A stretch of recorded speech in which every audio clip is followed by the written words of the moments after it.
அன்னைக்கு ஒரு நாள் ஷாப்பிங் போலாம்னு சொல்லிட்டு ஏன் தங்கச்சி கூப்பிட்டா, ஐயோ நான் வரலப்பா எனக்கு வீட்டுல வேலை இருக்குன்னு சொல்லிட்டா. இவ்வளவு விட்டா நமக்கு ஆள் இல்லையேன்னு சொல்லிட்டு சரி வா உனக்கு ஒரு ட்ரெஸ் எடுத்து தரேன்னு சொல்லிட்டு அவளை கையை பிடிச்சி இழுத்துட்டு போனதுதான் பொருஷவாக்கத்துல இருக்க சுடிதார் பார்க்குக்கு. எனக்கு இப்போ ரெடிமேட்ஸ் எல்லாம் தேவைப்பட்டாலும் நான் ஃபர்ஸ்ட் போற கடை பாத்தீங்கன்னா இந்த கடை மட்டும் தான். ஏன்னா இந்த கடையில நான் பாக்குற 10 ட்ரெஸ்ல எனக்கு பிடிச்ச மாதிரி ஒரு ட்ரெஸ்ஸாவது கண்டிப்பா அமைஞ்சிரும். அந்த மாதிரி தான் இந்த வாட்டியும் வந்து நான் வெக்கேஷன் போறதுக்காக வந்து சில ட்ரெஸ்ஸஸ் எல்லாம் எடுக்கலாம்னு சொல்லிட்டு இந்த கடைக்குள்ள போனேன். இங்க பாத்தீங்கன்னா ஏகப்பட்ட கலெக்ஷன்ஸ் வச்சிருந்தாங்க.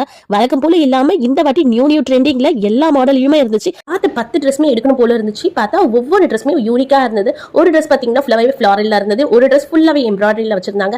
ஆலியா கட் குர்த்திஸ், மஸ்லின் குர்த்திஸ்னு சொல்லிட்டு நிறைய வெரைட்டிஸ் ஆஃப் கலெக்ஷன்ஸ் இருந்துச்சு. டைம்ல போனாலும் இந்த மாதிரி கலெக்ஷன்ஸ் எல்லாம் கிடைக்குமா என்னன்னு தெரியல. நம்ம பட்ஜெட்க்கு தகுந்த மாதிரி எனக்கு பிடிச்ச ஒரு 2 ட்ரெஸ் மட்டும் நான் சூஸ் பண்ணி எடுத்துட்டு பில்லையும் போட்டுட்டு கிளம்ப போகும்போது பின்னாடி இருந்து ஒரு வாய்ஸ், மேடம் எங்க போறீங்க, எனக்கு எங்க ட்ரெஸ் என் தங்கச்சி கேட்க, ஐயோ இவ்வளவு கூட்டிட்டு வந்து தப்பா போச்சு சொல்லிட்டு சரி அவள் சொன்ன மாதிரி ஒரு ட்ரெஸ் எடுத்து கொடுத்துலாம்னு சொல்லிட்டு அவளுக்கு ஒரு ட்ரெஸ் அவளும் சூஸ் பண்ணி எடுத்துக்கிட்டா. இவளுக்கு மட்டும் எடுத்தா போதுமா, இன்னொரு தங்கச்சி கேட்பாளியா, அவளுக்கும் சேர்த்து ஒரு ட்ரெஸ் எடுத்துட்டு